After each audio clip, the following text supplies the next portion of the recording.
नमस्कार मित्रों,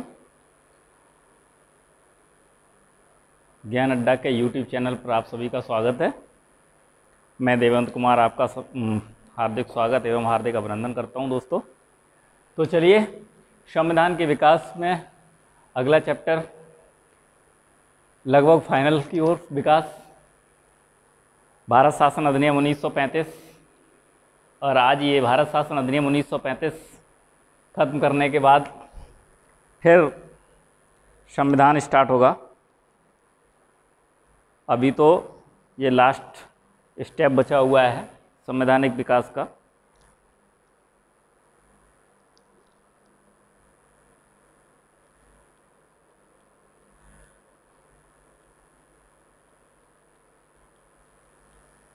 तो स्टार्ट करते हैं।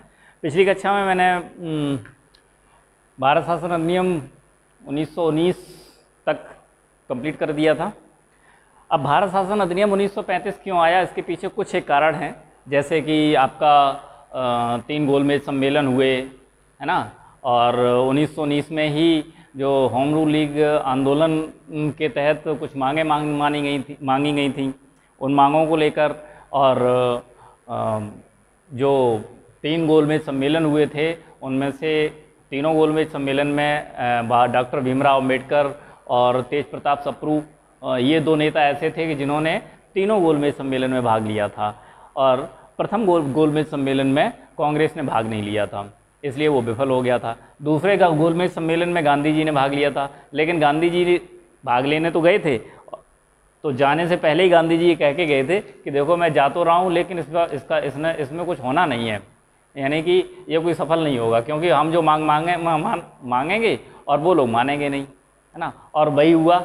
तो जब गांधी जी दूसरे गोलमेज सम्मेलन में भाग लेने के लिए लंदन पार्लियामेंट में जा रहे थे, और पार्लियामेंट की जब सीढ़ियाँ चढ़ रहे थे, तो एक शख्स था लंदन में जिसने ये कहा था कि देखो, एक आधा नंगा फ़कीर सूट बूट के की महफिल में आया हुआ है, ये दृश्य भी अद्भुत है। और वो था ब्रिटेन का सांसद विंस्टन चर्चिल, है ना।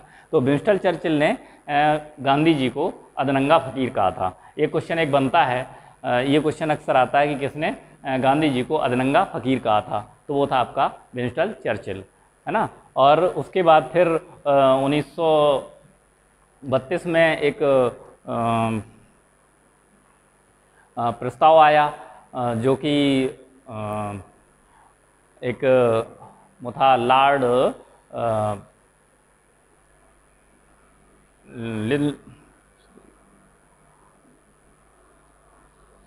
और दिमाग में नहीं आ रहा है,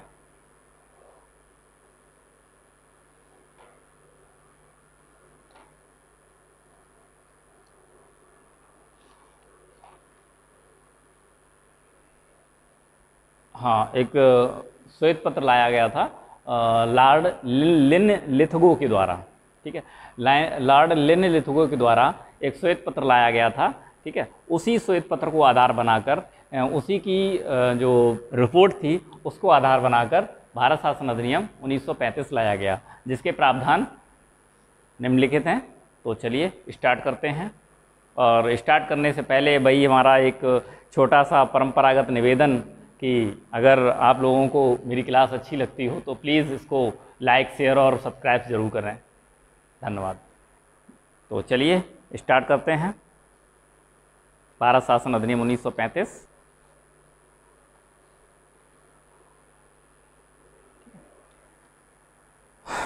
इसके प्रावधान हैं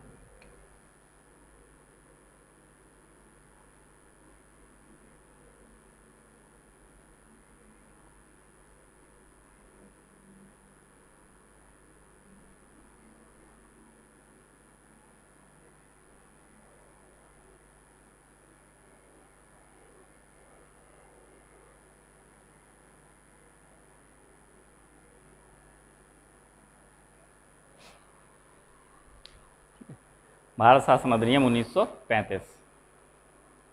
तो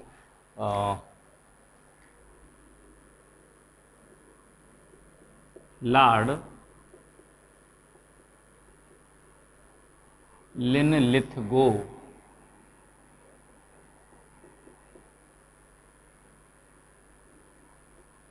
की रिपोर्ट को आधार बनाकर लॉर्ड लिनलिथगो की रिपोर्ट को आधार बनाकर भारत शासन अधिनियम 1935 लाया गया, जिसमें 4 अगस्त 1935 आधार बनाकर 4 अगस्त 1935 को ब्रिटिश सम्राट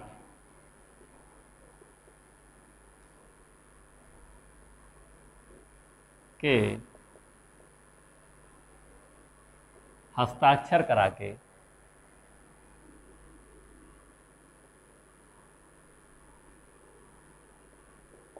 ठीक है 4 अगस्त 1935 को ब्रिटिश शासक के हस्ताक्षर कराए गए, यानी कि अनुमति मिली। ठीक है,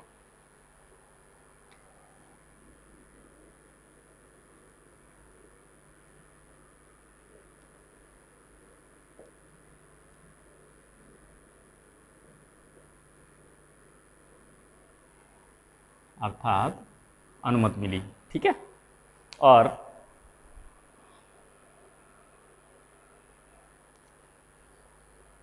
दूसरा है आपका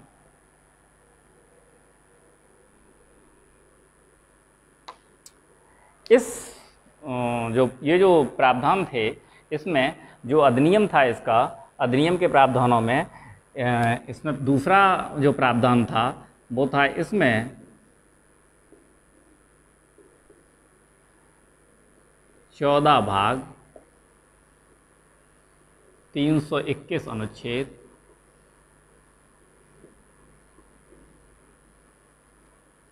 और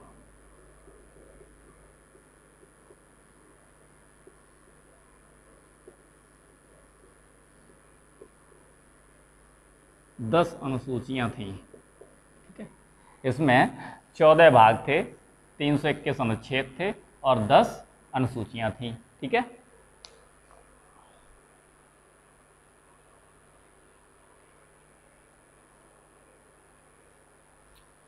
तीसरा प्रावधान था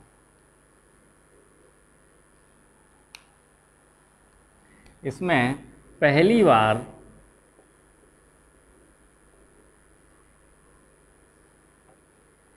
परिसंघ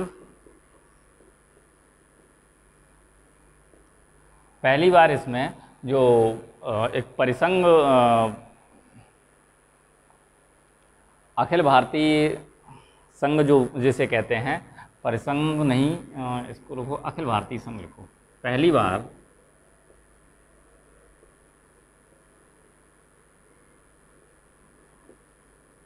अखिल भारतीय संघ की स्थापना की गई। ठीक है, और जो संघ था आपका, संघ में 2 बातें थीं। एक तो आपका था इसमें 11 परिषदों का निर्माण किया गया था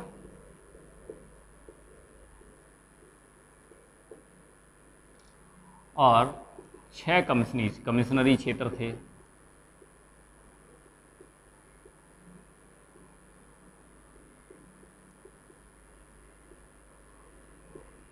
कमिश्नरी क्षेत्र से मतलब होता है कि जैसे केंद्र शासित प्रदेश, जैसे अभी वर्तमान में जो केंद्र शासित प्रदेश हैं, यूटी हैं, ठीक है, उन्हें, और तब ये कमिश्नरी क्षेत्र थे। ठीक है, और 11 परिषदों का निर्माण किया गया था। और चौथा प्रावधान जो था इसमें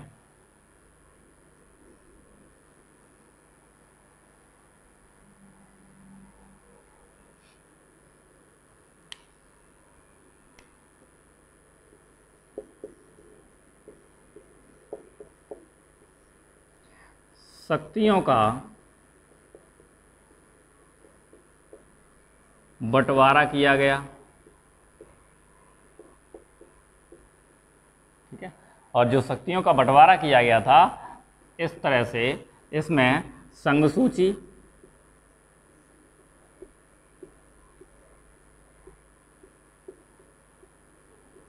राज्य सूची,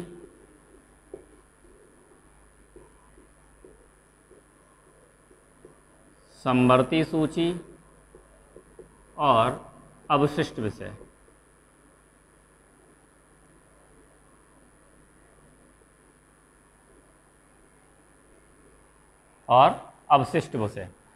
इन 4 भागों में शक्तियों का बंटवारा हुआ था। ठीक है, अब संघ सूची में, राज्य सूची में और समवर्ती सूची के विषय लिख लेते हैं।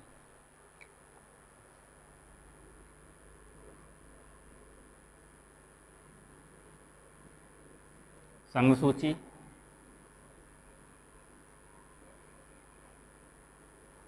राज्य सूची और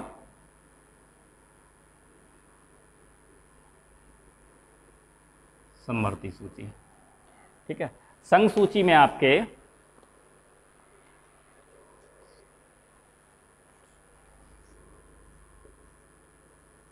59 विषय थे, राज्य सूची में 54 विषय थे और समवर्ती सूची में 36 विषय थे।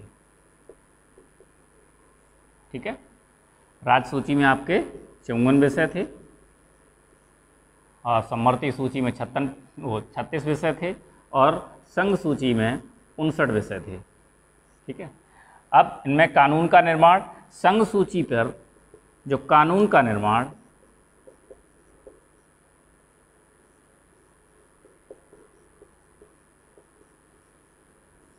कौन करता था? केंद्रीय परिषद। ठीक है, केंद्रीय परिषद का मतलब वायसराय की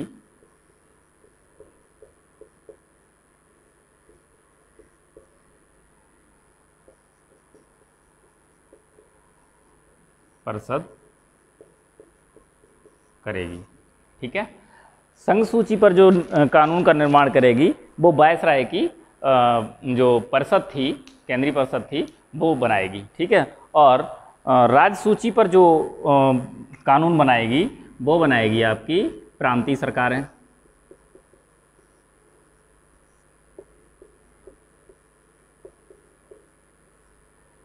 ठीक है,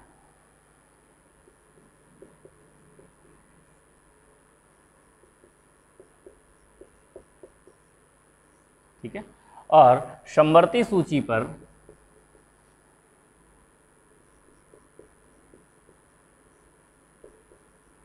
वायसराय की कार्यकारिणी परिषद प्लस प्रांतीय सरकारें।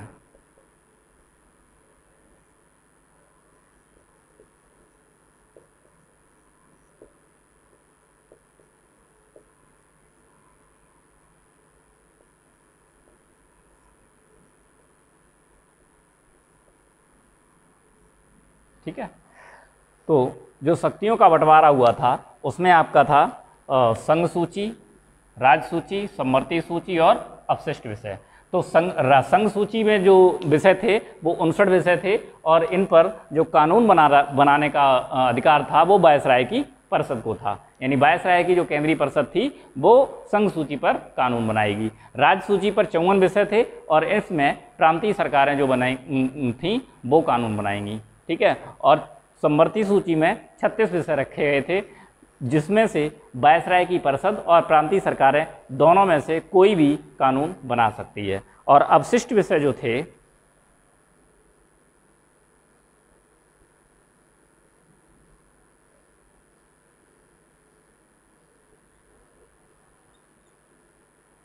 अवशिष्ट विषय वायसराय को हस्तांतरित किए गए।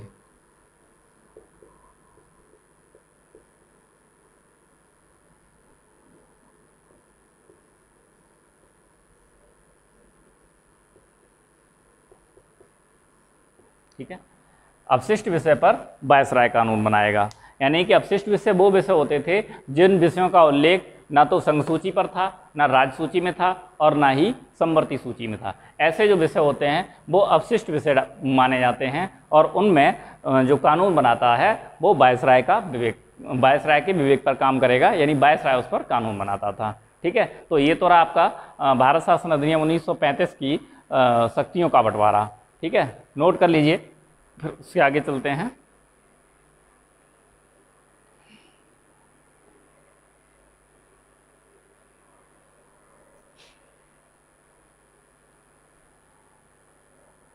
नोट कर लिया होगा।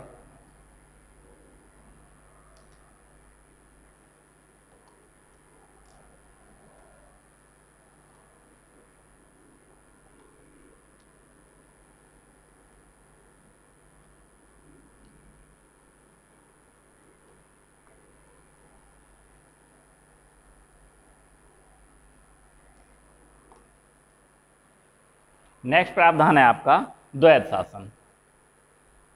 ठीक है,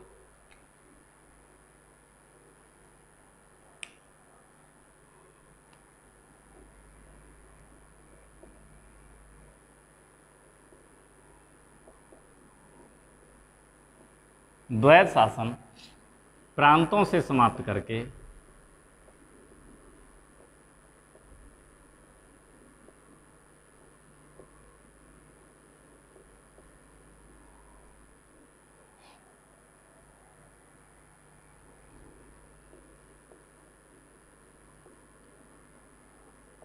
केंद्र में लागू किया गया। ठीक है, इसको एक छोटे से मैप से समझ लेते हैं।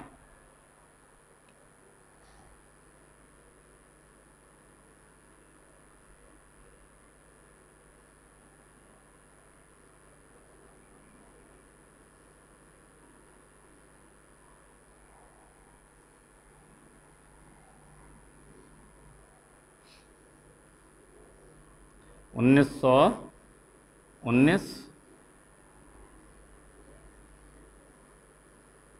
सौ 35 और 1935। ठीक है, यानी 1919 में आपका प्रांतों में लागू हुआ,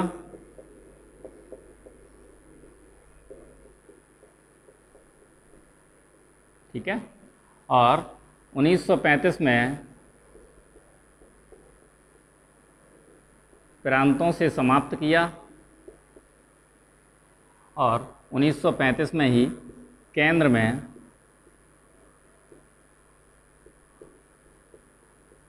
लागू किया। ठीक है, अब क्लियर हो जाएगा।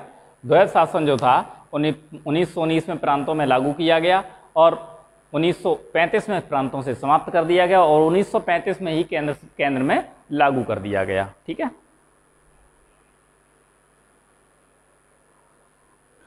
अगला प्रावधान इसमें किया गया, दिल्ली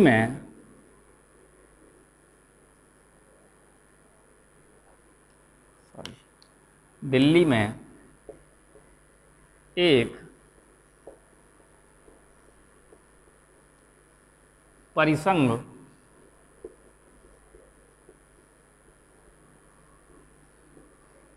सर्वोच्च न्यायालय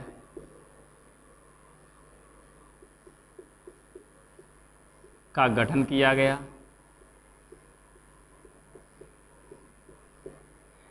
अब परिसंघ सर्वोच्च न्यायालय का गठन क्यों किया गया? ठीक है, इसको सॉरी थोड़ा सा गड़बड़ हो गया, गठन का प्रावधान किया गया था। ठीक है,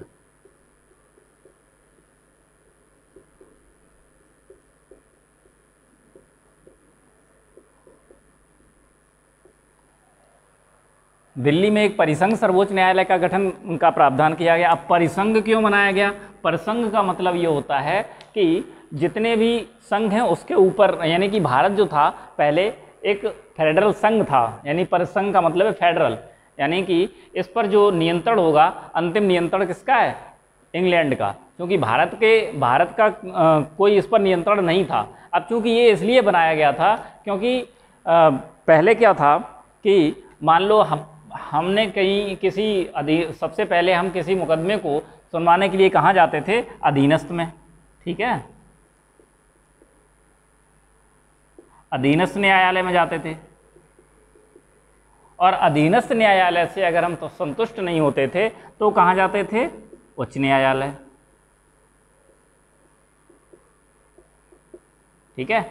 अधीनस्थ न्यायालय से संतुष्ट नहीं होते तो हम लोग उच्च न्यायालय जाते थे, और अगर उच्च न्यायालय से भी संतुष्ट नहीं होते थे तो कहाँ जाते थे? प्रीवी काउंसिल,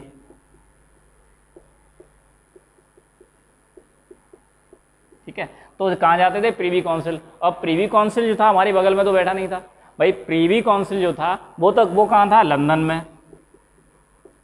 ठीक है। अब लंदन में जाना, प्रीवी काउंसिल का मतलब ये होता है, प्रीवी काउंसिल कोई आप कोई वैसी संस्था ना समझें। प्रीवी काउंसिल का मतलब है कि महारानी का सलाहकारी बोर्ड, ठीक है। जो ब्रिटिश महाराज या महारानी जो भी थे, सम्राट या साम्राज्ञी, उनका जो सलाहकारी बोर्ड होता था उसी को प्रीवी काउंसिल कहते थे।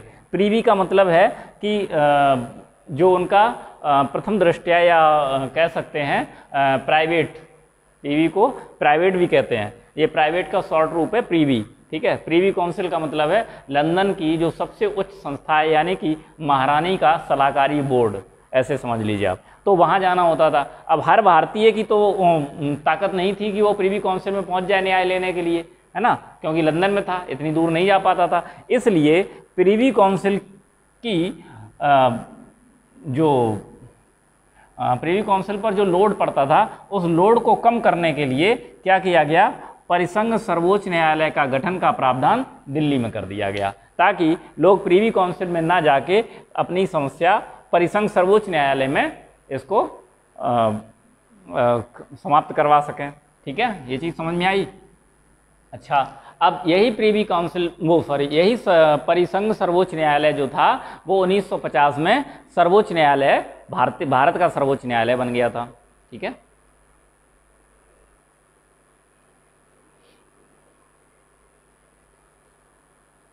अच्छा, सर्वोच्च न्यायालय का गठन प्रावधान किया गया था, और जिसका जो गठन था वो 1937 में हो गया था, ठीक है, यानी कि 1 अक्टूबर 1937।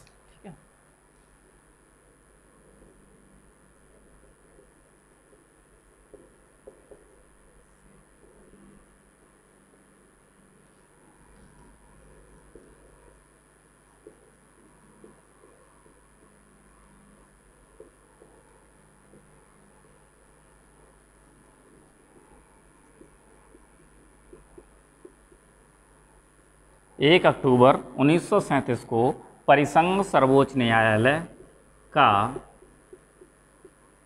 गठन किया गया, ठीक है, जिसमें एक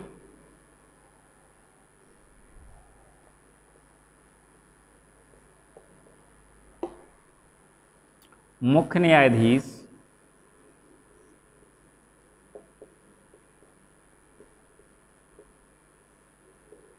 ठीक है, एक मुख्य न्यायाधीश जो कि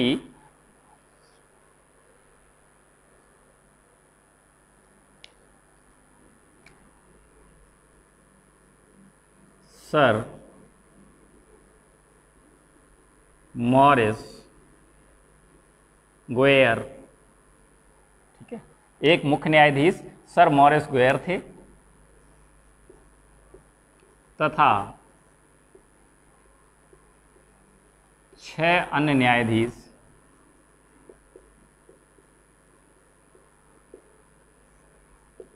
जिसमें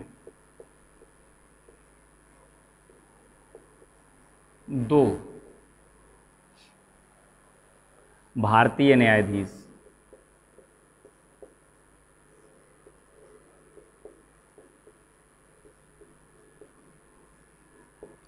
दो भारतीय न्यायाधीश कौन कौन से थे?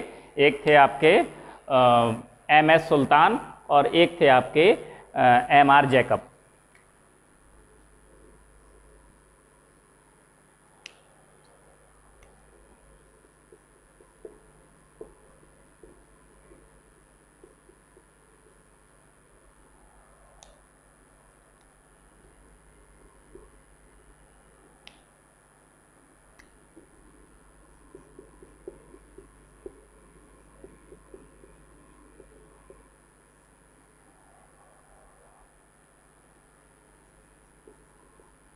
ठीक है। दिल्ली में एक प्रसंग सर्वोच्च न्यायालय का गठन का प्रावधान किया गया था, किससे? 1935 के अधिनियम में, ठीक है। और 1 अक्टूबर 1937 को प्रसंग सर्वोच्च न्यायालय का गठन भी कर दिया गया था। यानी कि 1935 में प्रावधान गठन का किया गया था और 1 अक्टूबर 1937 को प्रसंग न्यायालय का गठन कर दिया गया था, जिसमें एक मुख्य न्यायाधीश और 6 अन्य न्यायाधीश, यानी कि 7 न्यायाधीशों की बेंच थी। उसमें से एक जो आपका मुख्य न्यायाधीश थे वो थे सर मॉरिस गोयर, और 6 अन्य न्यायाधीश थे जिसमें से 2 भारतीय थे। यानी कि 6 अन्य न्यायाधीशों में 4 ब्रिटिश के थे और 2 भारत के थे। और जो 2 भारत के थे उसमें से एक थे एम.एस. सुल्तान, दूसरे थे एम.आर. जैकब। ठीक है, यहां तक क्लियर?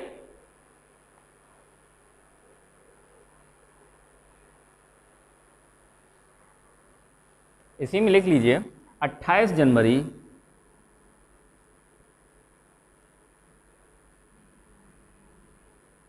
1950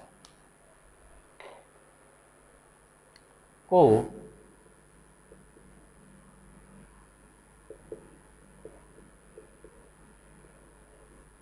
प्रसंग सर्वोच्च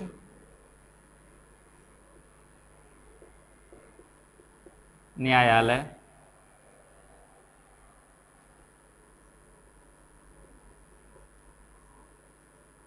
भारत का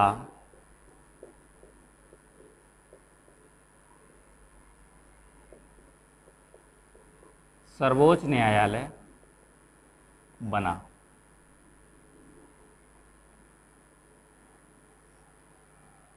ठीक है, भारत का सर्वोच्च न्यायालय कब बना? 28 जनवरी 1950 को। ठीक है,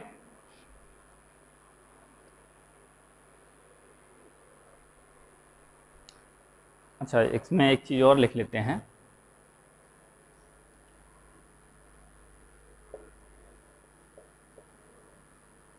परिसंघ सर्वोच्च न्यायालय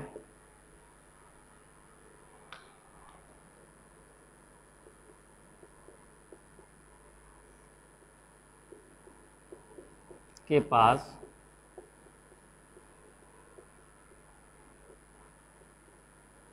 दो अधिकार थे।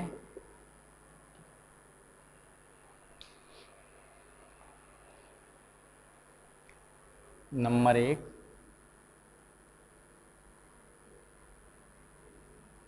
अपीलीय अधिकारता।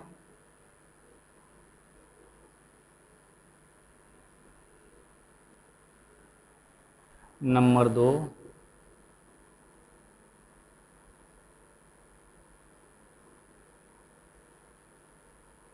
परामर्शदात्री अधिकारता।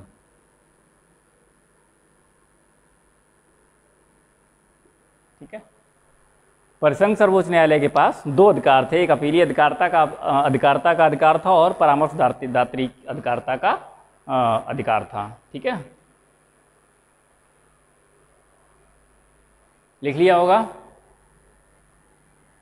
नोट कर लीजिए, फिर आगे बढ़ते हैं।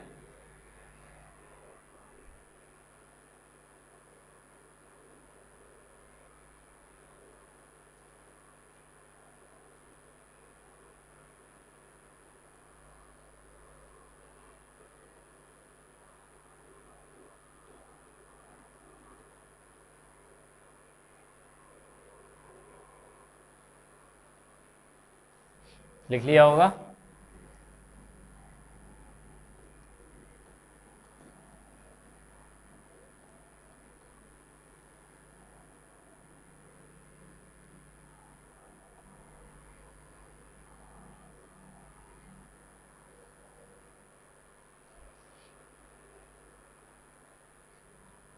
अगला प्रावधान है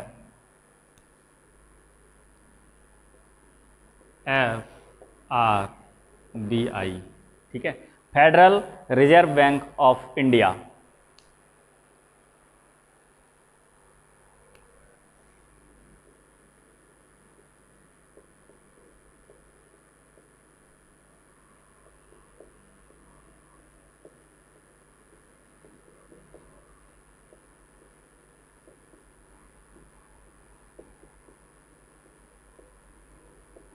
federal reserve bank of India का गठन किया गया।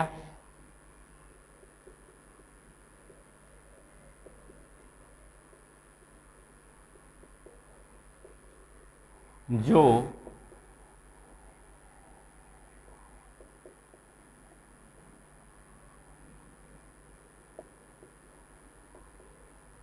वर्तमान में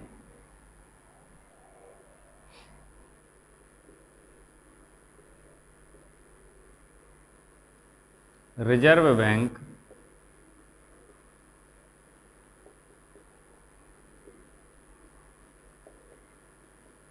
ऑफ इंडिया यानी आरबीआई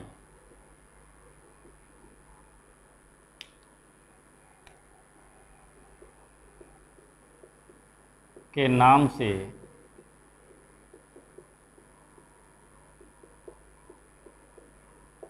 जानी जाती है। ठीक है,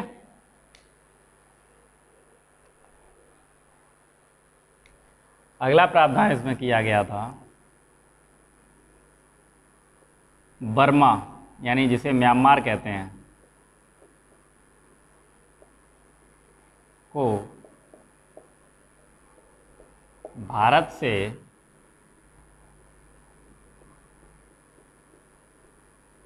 अलग कर दिया गया। ठीक है, अगला प्रावधान है, दो नए प्रांत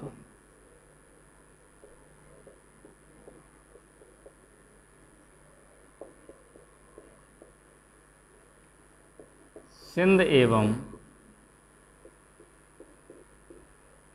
उड़ीसा का गठन किया गया।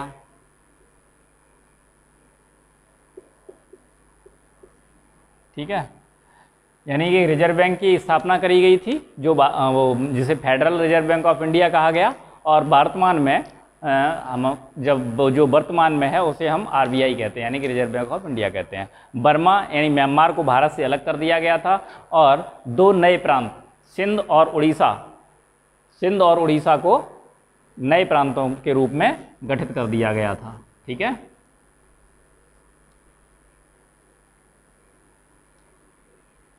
ये हुआ था। ठीक है,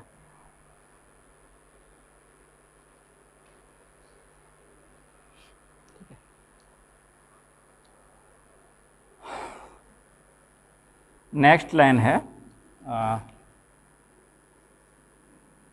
जेएल नेहरू ने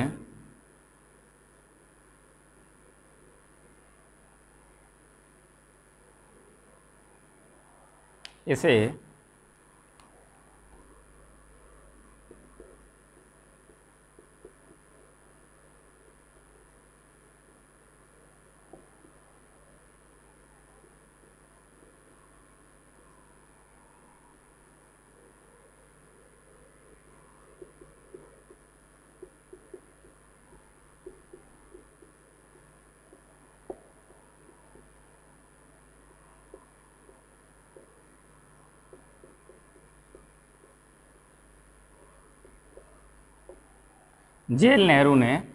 यानी जवाहरलाल नेहरू ने इस प्रावधान को अनेक ब्रेकों वाली इंजन रहित गाड़ी कहा। ठीक है, और मोहम्मद अली जिन्ना ने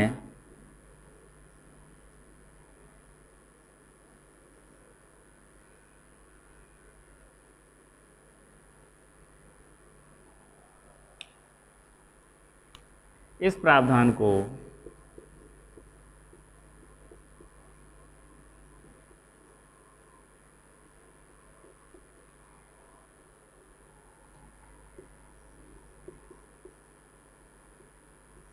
पूर्णतः सड़ा एवं मूलतः बुरा कहा। ठीक है,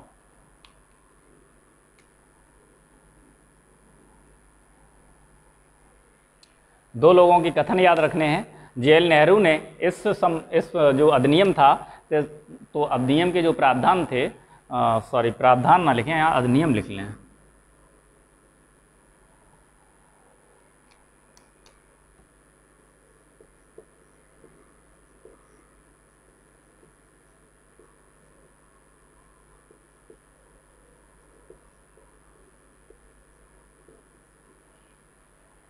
जवाहरलाल नेहरू ने इस अधिनियम को अनेक ब्रेकों वाली इंजन रहित गाड़ी कहा और मोहम्मद अली जिन्ना ने इस अधिनियम को पूर्णतः सड़ा एवं मूलतः बुरा कहा। अच्छा, नेहरू ने इसे अनेक ब्रेकों वाली इंजन रहित गाड़ी इसलिए कहा था क्योंकि इन्होंने जितने भी प्रावधान बनाए सब कुछ हमारे लिए बनाए, भारतीयों के लिए बनाए कि ठीक है न्यायालय भी तुम्हारा, सरकारें भी तुम्हारी, है ना, सब कुछ तुम्हारा, लेकिन अंतिम निर्णय हमारा, यानी कि सब कुछ हमें देने के बावजूद भी सब कुछ छीन लिया गया। इसलिए इन्होंने ये कहा है कि ये अनेक ब्रेकों वाली अनेक ब्रेकों वाली इंजन रहित गाड़ी थी। ठीक है,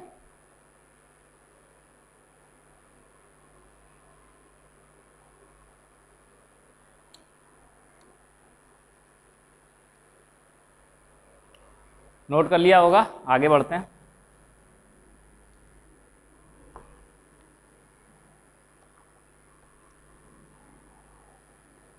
ये थोड़ा सा बड़ा है अधिनियम, लेकिन इससे क्वेश्चन बहुत ज़्यादा बनते हैं, इसलिए पढ़ना भी ज़रूरी है। ठीक है, तो नेक्स्ट है 1935 के अधिनियम के तहत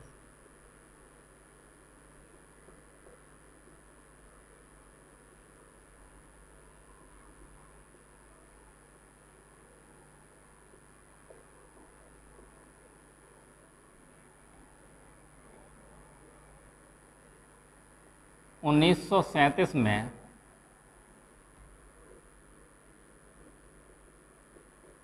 11 प्रांतों में चुनाव कराए गए।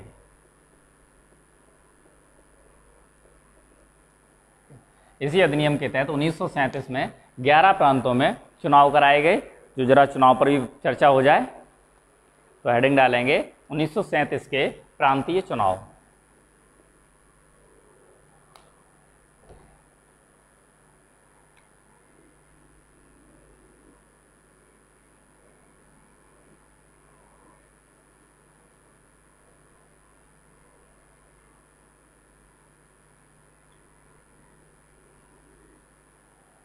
थोड़ा बड़ा प्रावधान है तो मेरे साथ साथ ही नोट करिएगा प्लीज़।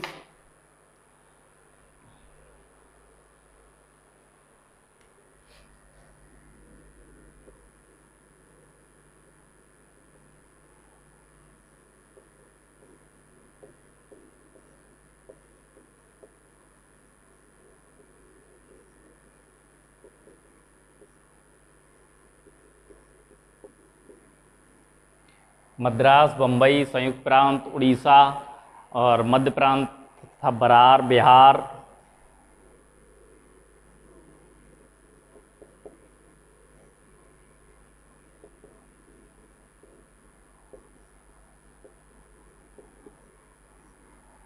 मद्रास, बम्बई, संयुक्त प्रांत, उड़ीसा, मध्य प्रांत, बरार, बिहार और आपका उत्तर पश्चिम सीमा प्रांत सिंध, असम।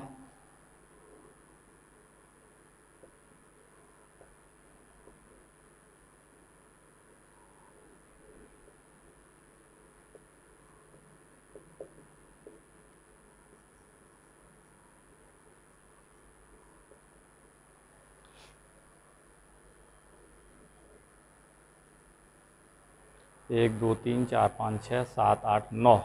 चलिए 9 नोट कर लें, 2 बाद में करा देंगे। ठीक है,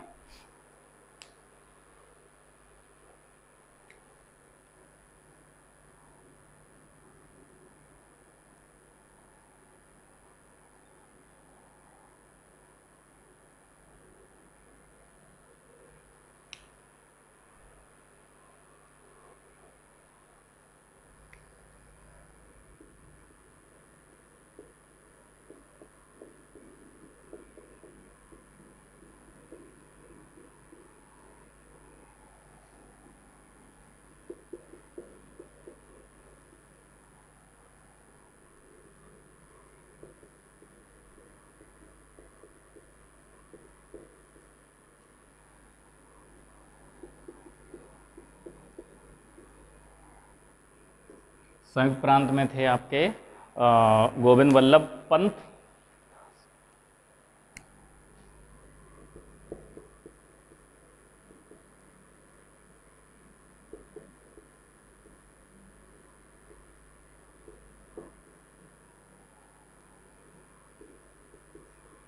उड़ीसा में थे आपके BN दास, ये भी दोनों कांग्रेस के ही थे।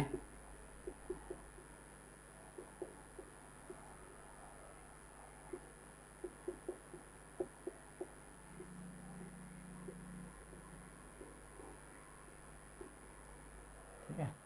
मध्य प्रांत में थे आपके NB खरे और रविशंकर शुक्ल।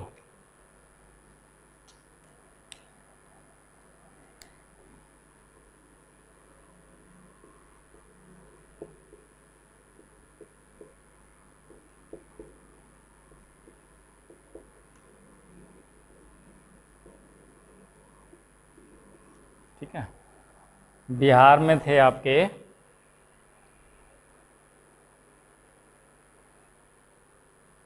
श्री कृष्ण सिन्हा।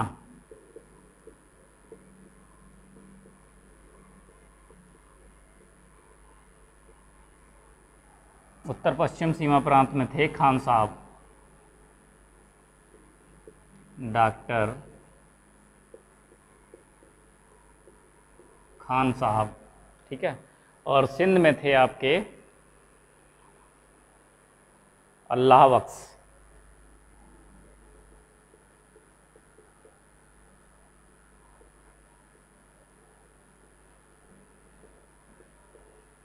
और बंदे अली खान।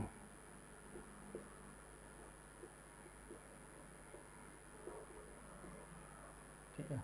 और असम में जो बनाए थे, असम में थे सादुल्लाह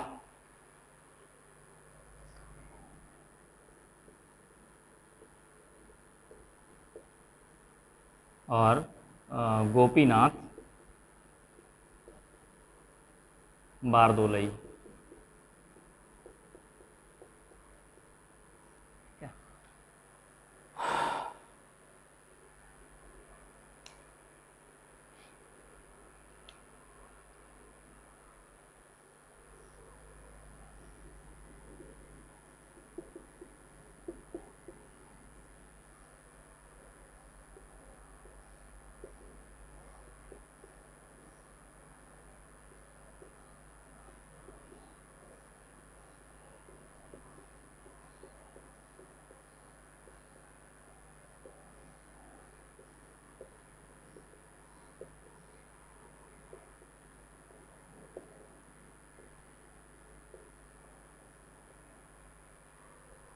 उत्तर पश्चिम सीमा प्रांत में खान साहब ने मिली जुली सरकार बनाई थी। ठीक है। और यहाँ पर आपका था सरकारी सहयोग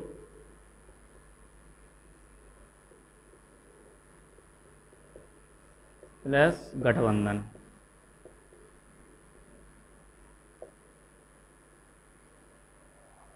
है ना। असम में जो थी, असम में भी थी मिली जुली सरकार और गठबंधन की थी।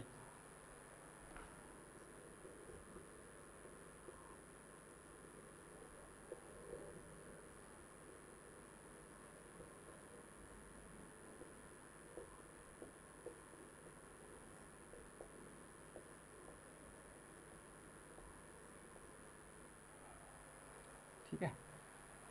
यानी कि 9 में जो था, मद्रास में आपकी कांग्रेस सरकार बनी, बम्बई में कांग्रेस की सरकार बनी, संयुक्त प्रांत में कांग्रेस की सरकार बनी, उड़ीसा में कांग्रेस की सरकार बनी, मध्य प्रांत और बरार में भी कांग्रेस की सरकार बनी, और बिहार में भी श्री कृष्ण सिन्हा ने कांग्रेस की सरकार बनाई। उत्तर पश्चिम सीमा प्रांत में खान साहब ने मिली जुली सरकार बनाई, यानी कांग्रेस से गठबंधन किया।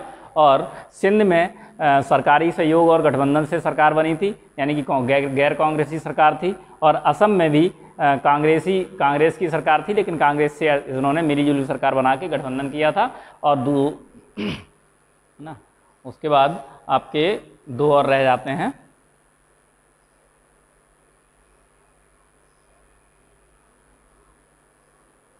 ऊपर से मिटा दें, देख लिया होगा।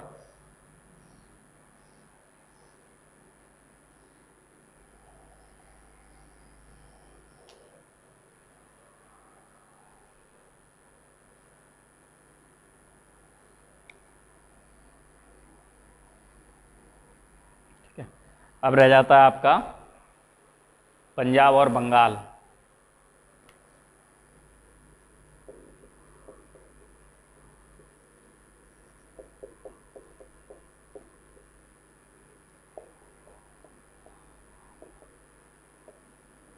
सिकंदर हयात खान ने सरकार बनाई थी, जो कि थी आपकी यूनियनिस्ट पार्टी।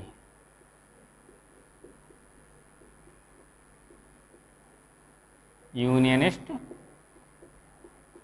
पार्टी, ठीक है। और बंगाल में जो सरकार बनाई थी वो थे फजलुल हक, फजलुल हक,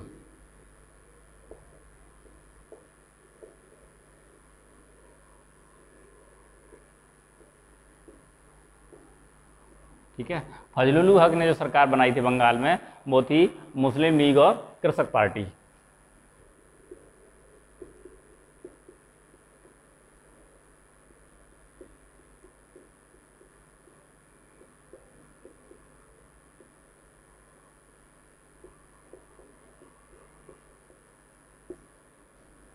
ठीक है, तो ये थे आपके 11 प्रांतों के चुनाव, और जिसमें 8 प्रांतों में कांग्रेस ने अपनी सरकार बनाई थी और बाकी के 3 प्रांतों में जो थी वो मिलीजुली यानी गठबंधन सरकार बनी थी, यानी गैर कांग्रेसी सरकार बनी थी। अब जो 3 जो गैर कांग्रेसी सरकार में है वो है पंजाब, बंगाल और आपका सिंध, ठीक है। बाकी 8 जगह पर कांग्रेस ने सरकार बनाई थी, जिसमें से 6 में पूर्ण बहुमत में कांग्रेस सरकार आई थी और 2 में आपकी गठबंधन सरकार आई थी। नोट कर लिया होगा आप लोगों ने, साफ कर देता हूं।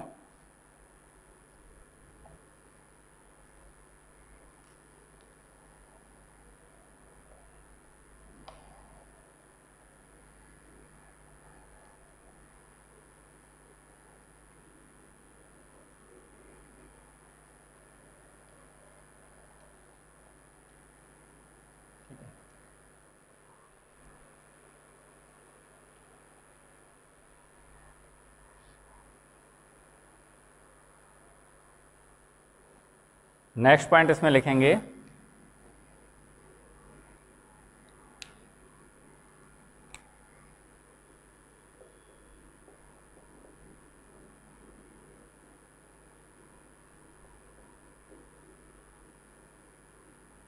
कांग्रेस ने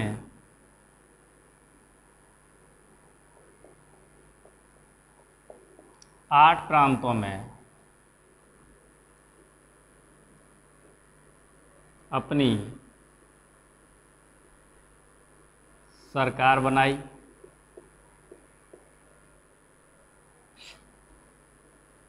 यानी 6 प्रांतों में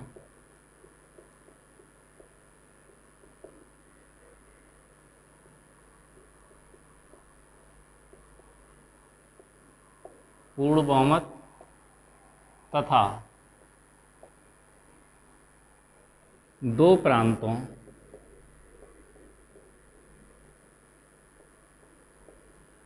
असम एवं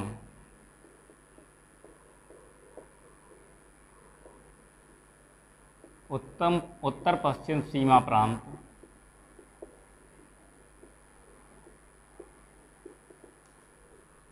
में मिलीजुली सरकार बनाई, या गठबंधन सरकार कह सकते हैं।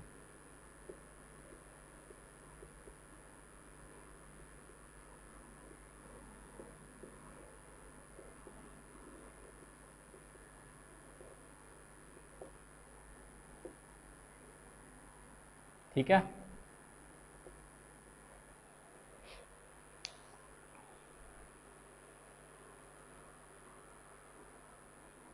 नेक्स्ट पॉइंट है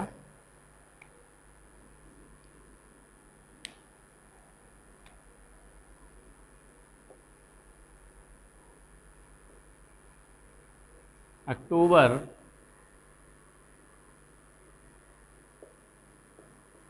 1939 में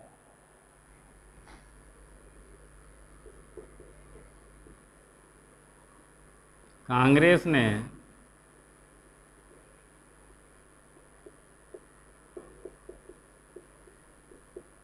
सभी प्रांतों से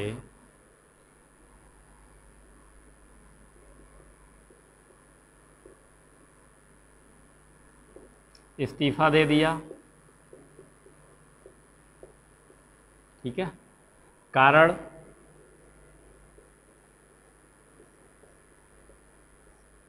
कारण था द्वितीय विश्व युद्ध में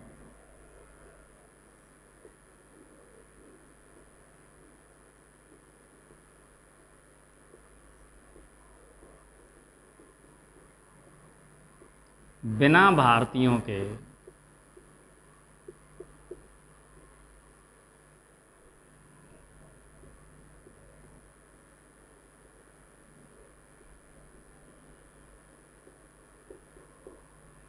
बिना भारतीयों की अनुमति के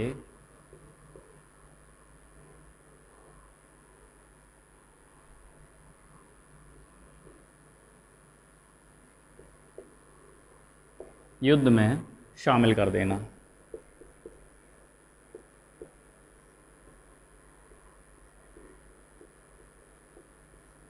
ठीक है, यानी कि अक्टूबर 1939 में कांग्रेस ने अपने सभी प्रांतों से अपनी सरकार का इस्तीफा दे दिया। उसका सबसे बड़ा कारण यही था कि दूसरा विश्व युद्ध शुरू हुआ और अंग्रेज़ों ने भारतीयों से बिना पूछे बिना मशवरा किए हम भारतीयों को विश्व युद्ध में झोंक दिया।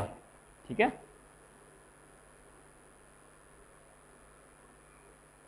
22 दिसंबर 1939 में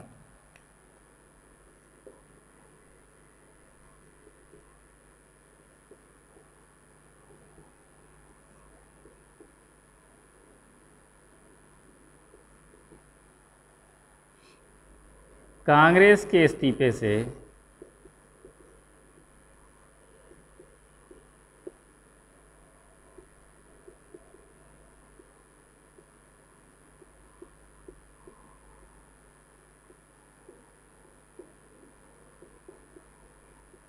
खुश होकर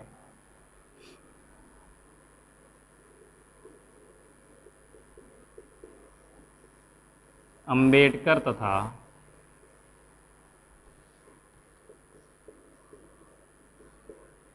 जिन्ना ने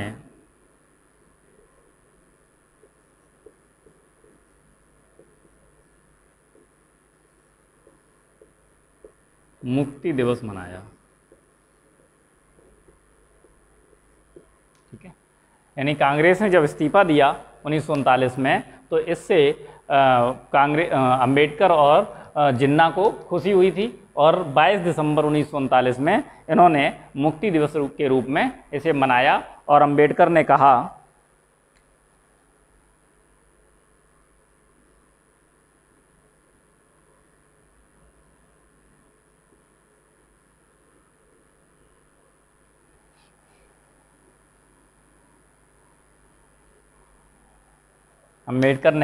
कि कांग्रेस से भारत को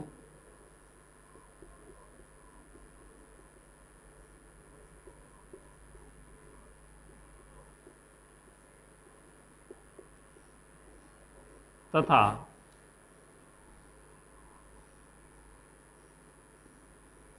भारत से कांग्रेस को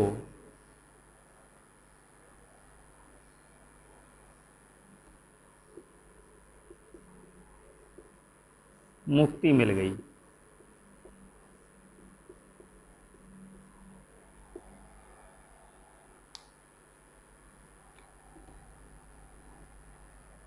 ठीक है, ये था आपका भारत शासन अधिनियम 1935। नोट कर लिया होगा आप लोगों ने, कर लीजिए।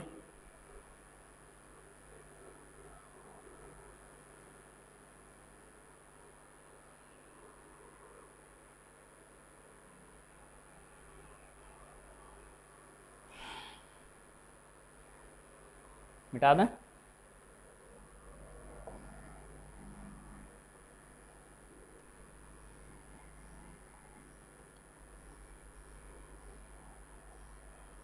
अब चूंकि कल से हम लोग संविधान सभा का निर्माण और संविधान सभा की आवश्यकता के बारे में पढ़ेंगे, तो आज उससे पहले के सारे टॉपिक ख़त्म कर दें। एक जरा सा टॉपिक और बचा हुआ है, हम अभी कुछ महत्वपूर्ण गवर्नर्स के बारे में जान लें। ठीक है, तो हेडिंग डालेंगे कुछ महत्वपूर्ण गवर्नर।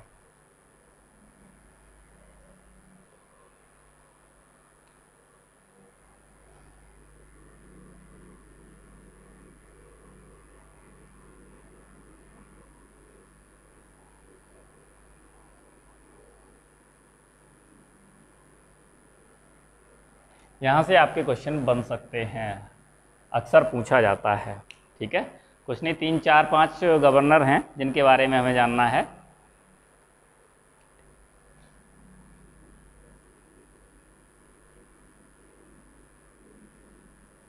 वारेन हेस्टिंग्स, ठीक है।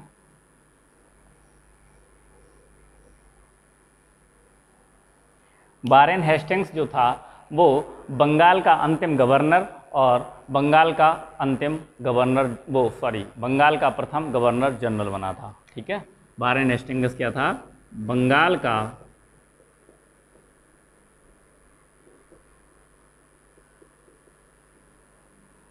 अंतिम गवर्नर तथा बंगाल का प्रथम गवर्नर जनरल। ठीक, दूसरा है लॉर्ड विलियम बेंटिंग।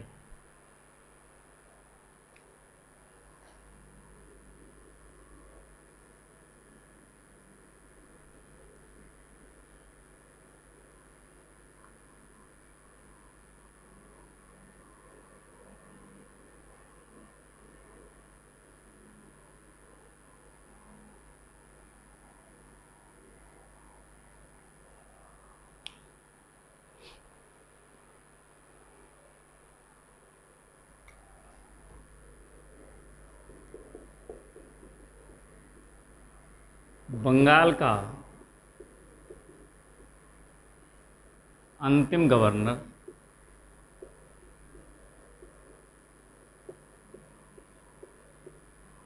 और भारत का प्रथम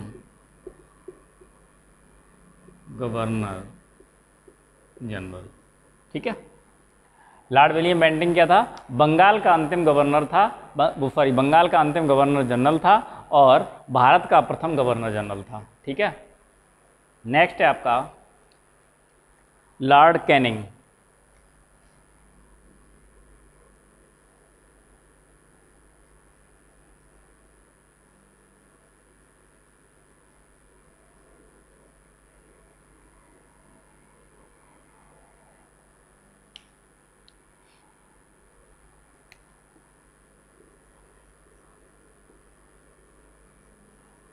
भारत का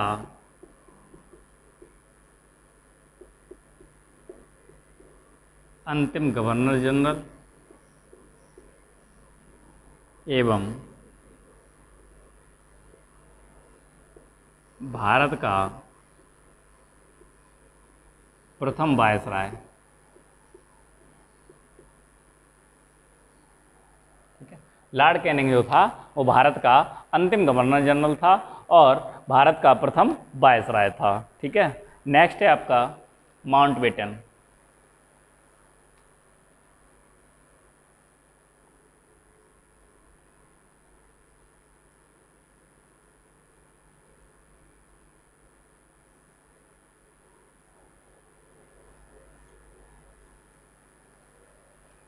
ये था भारत का अंतिम वायसराय।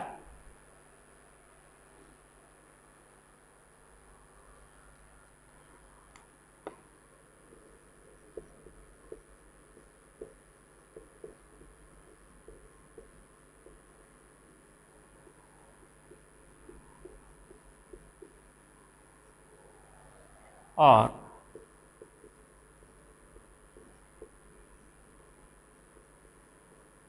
स्वतंत्र भारत का प्रथम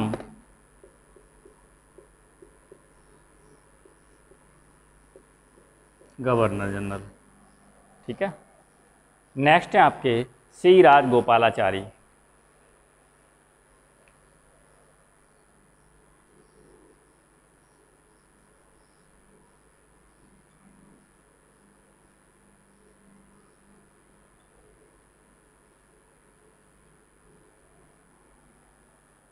सी राजगोपालाचारी जो थे वो स्वतंत्र भारत के अंतिम गवर्नर जनरल थे।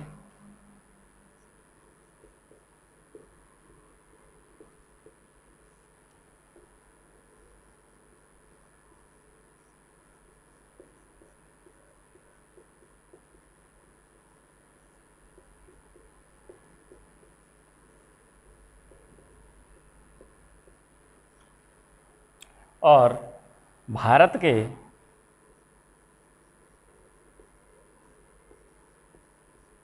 अंतिम एवं प्रथम, ठीक है,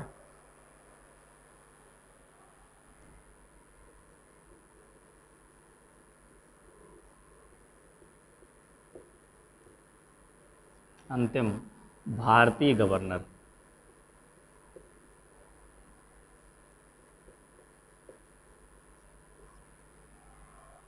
ठीक है। यानी कि जो ये 5 गवर्नर जनरल्स जो थे ये थोड़े इम्पॉर्टेंट हैं। वारेन हेस्टिंग्स सर्वप्रथम बंगाल का अंतिम गवर्नर जनरल था और वो पहला गवर्नर जनरल बना, ठीक है, यानी कि अंतिम गवर्नर था और पहला गवर्नर जनरल बना कौन? Warren Hastings. उसके बाद आता है lord William Bentinck. Lord William Bentinck Bengal का अंतिम गवर्नर जनरल था और भारत का प्रथम गवर्नर जनरल बना, ठीक है, बंगाल से फिर वो भारत का बन गया। उसका लॉर्ड कैनिंग जो है भारत का अंतिम गवर्नर जनरल था जो कि भारत का प्रथम वायसराय बना, ठीक है। माउंटबेटन भारत का अंतिम गवर्नर जनरल था और स्वतंत्र भारत का प्रथम गवर्नर जनरल बना, ठीक है। सी राजगोपालाचारी स्वतंत्र भारत के अंतिम गवर्नर जनरल थे और भारत के प्रथम एवं अंतिम भारतीय गवर्नर भी थे, ठीक है। तो आज मैं अपनी क्लास को यहाँ विराम देता हूँ। कल आपका जो संविधान निर्माण की मांग और संविधान सभा का गठन से स्टार्ट करेंगे, यानी कि कल से संविधान पूर्णतः प्रारंभ हो जाएगा, ठीक है। तब तक के लिए धन्यवाद।